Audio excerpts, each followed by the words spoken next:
ओम शांति। 2 फरवरी 2024 बाबा के महावाक्य। मीठे बच्चे, ऊंच पद पाने के लिए बाप तुम्हें जो पढ़ाते हैं उसे ज्यों का त्यों धारण करो, सदा श्रीमत पर चलते रहो। प्रश्न: कभी भी अफसोस ना हो उसके लिए किस बात पर अच्छी तरह विचार करो।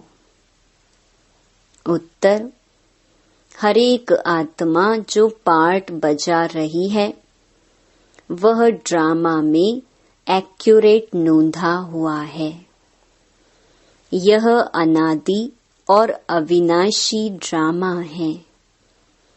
इस बात पर विचार करो तो कभी भी अफसोस नहीं हो सकता। अफसोस उन्हें होता जो ड्रामा के आदि मध्य अंत को रियलाइज नहीं करते हैं। तुम बच्चों को इस ड्रामा को ज्यों का त्यों साक्षी होकर देखना है।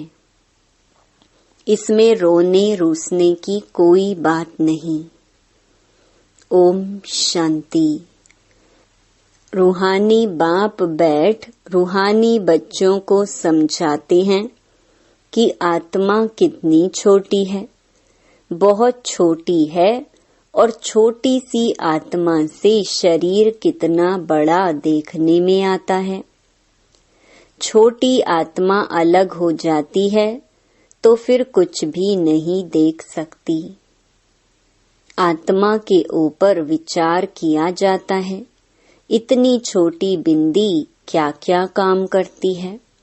मैग्नीफाई ग्लास होते हैं, उनसे छोटे छोटे हीरों को देखा जाता है, कोई दाग आदि तो नहीं है। तो आत्मा भी कितनी छोटी है, कैसे मैग्नीफाई ग्लास है जिससे देखते हो।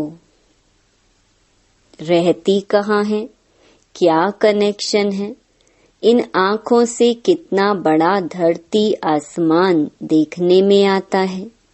बिंदी निकल जाने से कुछ नहीं रहता। जैसे बिंदी बाप वैसे बिंदी आत्मा। इतनी छोटी आत्मा प्योर इम्प्योर बनती है। यह बहुत विचार करने की बातें हैं, दूसरा कोई नहीं जानते। आत्मा क्या है, परमात्मा क्या है। इतनी छोटी आत्मा शरीर में रह क्या क्या बनाती है, क्या क्या देखती है। उस आत्मा में सारा पार्ट भरा हुआ है 84 का। कैसे वह काम करती है, वंडर है।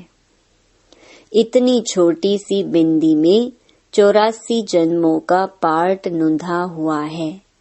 एक शरीर छोड़ दूसरा लेती है। शरीर से आत्मा निकल गई तो शरीर मर गया। कितना बड़ा शरीर है और कितनी छोटी आत्मा है। यह भी बाबा ने बहुत बार समझाया है कि मनुष्यों को कैसे पता पड़े कि यह सृष्टि का चक्र 5000 वर्ष बाद फिरता है। फलाना मरा, यह कोई नई बात नहीं। उनकी आत्मा ने यह शरीर छोड़ दूसरा लिया। 5000 वर्ष पहले भी इस नाम रूप को इसी समय छोड़ा था। आत्मा जानती है हम एक शरीर छोड़ दूसरे में प्रवेश करती हूँ। अभी तुम शिव जयंती मनाते हो, दिखाते हो 5000 वर्ष पहले भी शिव जयंती मनाई थी। हर 5000 वर्ष बाद शिव जयंती जो हीरे तुल्य है, मनाते ही आते हैं। यह सही बातें हैं। विचार सागर मंथन करना होता है जो औरों को समझा सके। यह त्योहार होते हैं, तुम कहेंगे नई बात नहीं। हिस्ट्री रिपीट होती है, जो फिर 5000 वर्ष बाद जो भी पार्टधारी हैं वह अपना शरीर लेते हैं। एक नाम रूप देश काल छोड़ दूसरा लेते हैं। इस पर विचार सागर मंथन कर ऐसा लिखें जो मनुष्य वंडर खाएं। बच्चों से हम पूछते हैं ना, आगे कब मिले हो? इतनी छोटी आत्मा से ही पूछना होता है ना, तुम इस नाम रूप में आगे कब मिले थे? आत्मा ने सुना तो बहुत कहते हैं, हाँ बाबा, आपसे कल्प पहले मिले थे। सारा ड्रामा का पार्ट बुद्धि में है। वह होते हैं हद के ड्रामा के एक्टर्स। यह है बेहद का ड्रामा। यह ड्रामा बड़ा एक्यूरेट है। इसमें जरा भी फर्क नहीं पड़ सकता। वह बाइस्कोप होते हैं हद के, मशीन पर चलते हैं। 2-4 रोल भी हो सकते हैं जो फिरते हैं।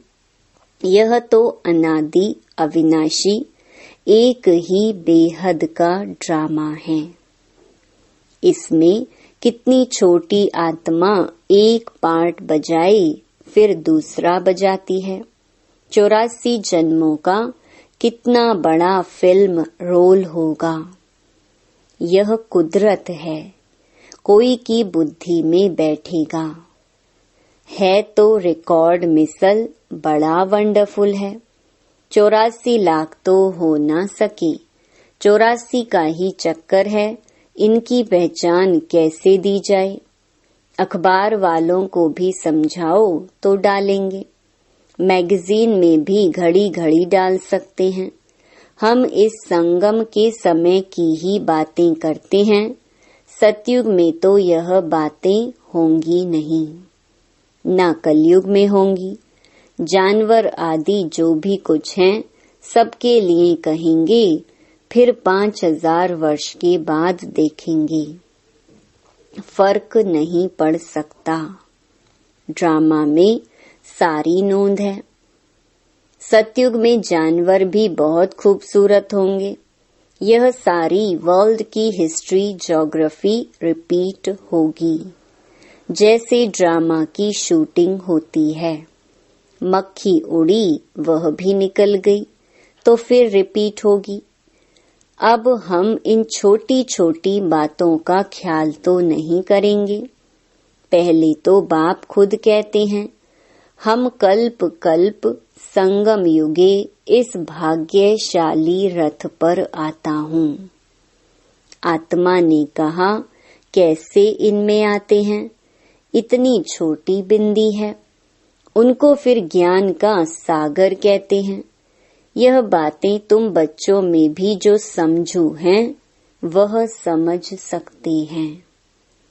हर 5000 वर्ष के बाद मैं आता हूँ। कितनी यह वैल्यूबल पढ़ाई है। बाप के पास ही एक्यूरेट नॉलेज है जो बच्चों को देते हैं।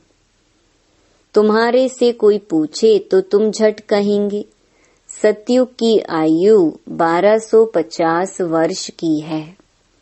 एक एक जन्म की आयु 150 वर्ष होती है। कितना पार्ट बचता है। बुद्धि में सारा चक्र फिरता है। हम 84 जन्म लेते हैं। सारी सृष्टि ऐसे चक्कर में फिरती रहती है। यह अनादि अविनाशी बना बनाया ड्रामा है। इसमें नई एडिशन हो नहीं सकती। गायन भी है, चिंता ताकी कीजिए जो अनहोनी होए। जो कुछ होता है ड्रामा में नोंद है। साक्षी होकर देखना पड़ता है।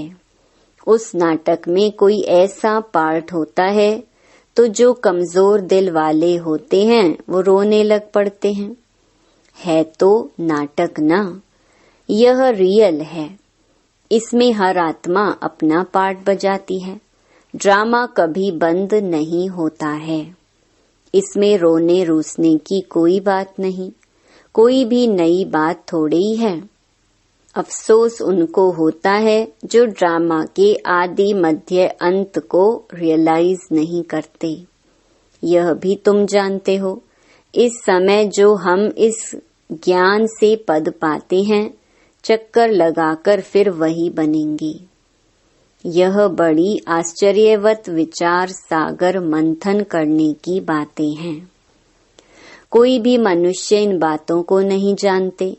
ऋषि मुनि भी कहते थे, हम रचता और रचना को नहीं जानते हैं।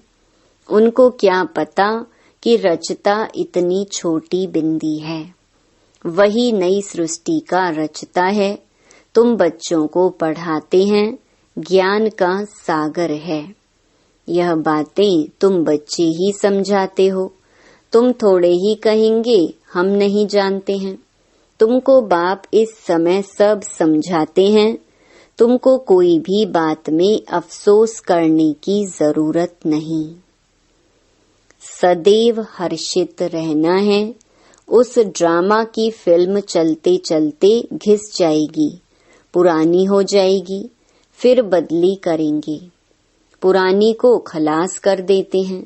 यह तो बेहद का अविनाशी ड्रामा है। ऐसी ऐसी बातों पर विचार कर पक्का कर लेना चाहिए, यह ड्रामा है। हम बाप की श्रीमत पर चल पतित से पावन बन रहे हैं और कोई बात हो नहीं सकती जिससे हम पतित से पावन बन जाएं अथवा तमो प्रधान से सतो प्रधान बने। पार्ट बजाते बजाते हम सतो प्रधान से तमो प्रधान बने हैं, फिर सतो प्रधान बनना है। न आत्मा विनाश को पा सकती, न पार्ट विनाश को पा सकता। ऐसी ऐसी बातों पर कोई का विचार नहीं चलता। मनुष्य तो सुनकर वंडर खाएंगे, वह तो सिर्फ भक्ति मार्ग के शास्त्र ही पढ़ते हैं। रामायण, भागवत, गीता आदि वही हैं। इसमें तो विचार सागर मंथन करना होता है। बेहद का बाप जो समझाते हैं उसको ज्यों का त्यों हम धारण कर लें तो अच्छा ही पद पालें। सब एक जैसी धारणा नहीं कर सकते हैं। कोई तो बहुत महीनता से समझाते हैं। आजकल जेल में भी भाषण करने जाते हैं, वैश्याओं के पास भी जाते हैं, गूंगे बहरों के पास भी बच्चे जाते होंगे, क्योंकि उन्हों का भी हक है। इशारे से समझ सकते हैं। आत्मा समझने वाली तो अंदर है ना। चित्र सामने रख दो, पढ़ तो सकेंगे ना। बुद्धि तो आत्मा में है ना। भल अंधे लूले लंगड़े हैं, परंतु कोई न कोई प्रकार से समझ सकते हैं। अंधों के कान तो हैं। तुम्हारा सीढ़ी का चित्र तो बहुत अच्छा है। यह नॉलेज कोई को भी समझाकर स्वर्ग में जाने लायक बना सकते हो। आत्मा बाप से वर्षा ले सकती है, स्वर्ग में जा सकती है। करके ऑर्गन्स डिफेक्टेड हैं, वहां तो लूले लंगड़े होते नहीं। वहां आत्मा और शरीर दोनों कंचन मिल जाते हैं। प्रकृति भी कंचन है। नई चीज जरूर सतो प्रधान होती है। यह भी ड्रामा बना हुआ है। एक सेकंड न मिले दूसरे से, कुछ न कुछ फर्क पड़ता है। ऐसे ड्रामा को ज्यों का त्यों साक्षी होकर देखना है। यह नॉलेज तुमको अब मिलती है, फिर कभी नहीं मिलनी है। आगे यह नॉलेज थोड़ी ही थी। यह अनादि अविनाशी बना बनाया ड्रामा कहा जाता है। इसको अच्छी रीति समझ और धारण कर किसी को समझाना है। तुम ब्राह्मण ही इस ज्ञान को जानते हो। यह तो चोब चीनी माना ताकत की दवा तुमको मिलती है। अच्छे ते अच्छी चीज की महिमा की जाती है। नई दुनिया कैसे स्थापन होती है, फिर से यह राज्य कैसे होगा, तुम्हारे में भी नंबरवार जानते हैं।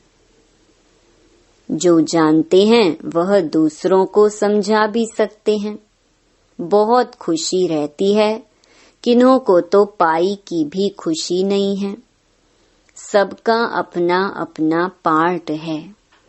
जिनको बुद्धि में बैठता होगा, विचार सागर मंथन करते होंगे तो दूसरों को भी समझाएंगे। तुम्हारी यह है पढ़ाई जिससे तुम यह बनते हो। तुम कोई को भी समझाओ कि तुम आत्मा हो। आत्मा ही परमात्मा को याद करती है। आत्माएं सब ब्रदर्स हैं। कहावत है गॉड इज वन।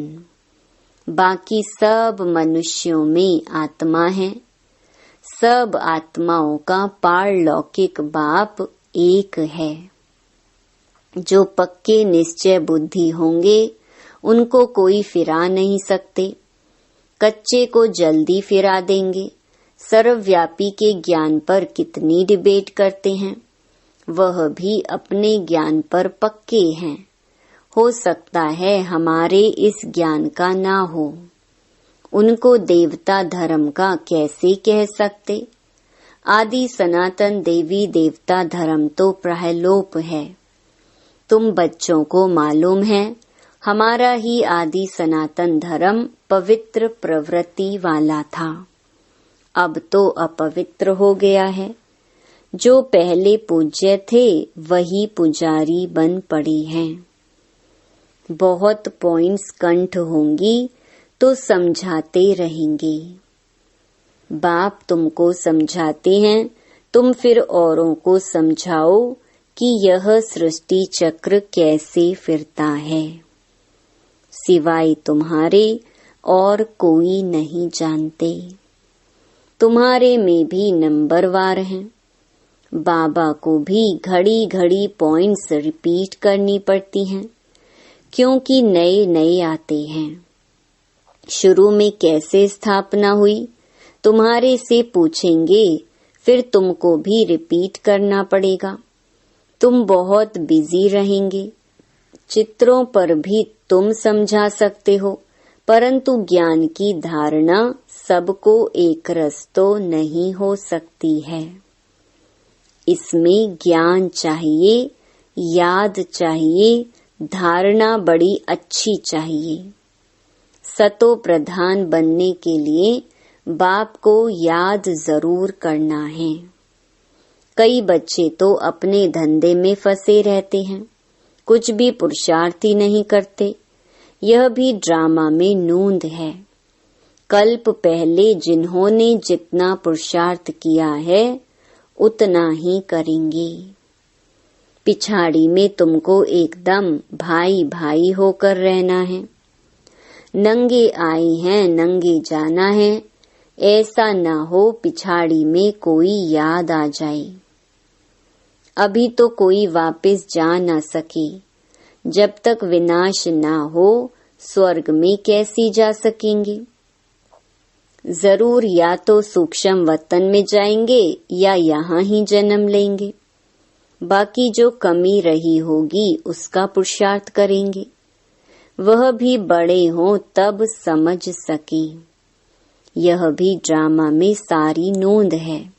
तुम्हारी एकरस अवस्था तो पिछाड़ी में ही होगी।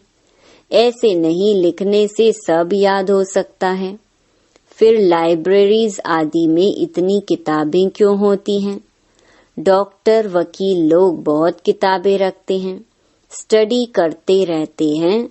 वह मनुष्य के वकील बनते हैं। तुम आत्माएं आत्माओं के वकील बनती हो। आत्माएं आत्माओं को पढ़ाती हैं।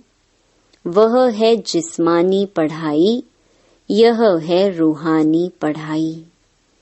इस रूहानी पढ़ाई से फिर 21 जन्म कभी भूल चूक नहीं होगी। माया के राज्य में बहुत भूल चूक होती रहती है, जिस कारण से सहन करना पड़ता है। जो पूरा नहीं पढ़ेंगे, कर्मातीत अवस्था को नहीं पाएंगे, तो सहन करना ही पड़ेगा। फिर पद भी कम हो जाएगा। विचार सागर मंथन कर औरों को सुनाते रहेंगे, तब चिंतन चलेगा। बच्चे जानते हैं, कल्प पहले भी ऐसे बाप आया था जिसकी शिव जयंती मनाई जाती है। लड़ाई आदि की तो कोई बात नहीं, वह सब हैं शास्त्रों की बातें, यह पढ़ाई है। आमदनी में खुशी होती है। जिनको लाख होते हैं उनको जास्ती खुशी होती है। कोई लखपति भी होते हैं, कोई कखपति भी होते हैं, अर्थात थोड़े पैसे वाले भी होते हैं। तो जिसके पास जितने ज्ञान रतन होंगे उतनी खुशी भी होगी। अच्छा, मीठे मीठे सिकिलधे बच्चों प्रति माता पिता बाप दादा का याद प्यार और गुड मॉर्निंग। रूहानी बाप की रूहानी बच्चों को नमस्ते। धारणा के लिए मुख्य सार। पहला, विचार सागर मंथन कर स्वयं को ज्ञान रत्नों से भरपूर करना है। ड्रामा के राज को अच्छी रीति समझकर दूसरों को समझाना है। किसी भी बात में अफसोस ना कर सदा हर्षित रहना है। दूसरा, अपनी अवस्था बहुत काल से एकरस बनानी है, ताकि पिछाड़ी में एक बाप के सिवाय दूसरा कोई भी याद ना आए। अभ्यास करना है, हम भाई भाई हैं, अभी वापस जाते हैं। वरदान, अलबेलेपन की लहर को विदाई दे, सदा उमंग उत्साह में रहने वाली समझदार आत्मा भव। कई बच्चे दूसरों को देखकर स्वयं अलबेले हो जाते हैं। सोचते हैं ये तो होता ही है, चलता ही है। क्या एक ने ठोकर खाई तो उसे देखकर अलबेलेपन में आकर खुद भी ठोकर खाना, यह समझदारी है। बाप दादा को रहम आता है कि ऐसे अलबेले रहने वालों के लिए पश्चाताप की घड़ियां कितनी कठिन होंगी।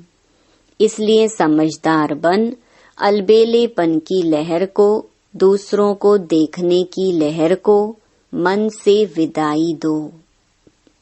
औरों को नहीं देखो, बाप को देखो।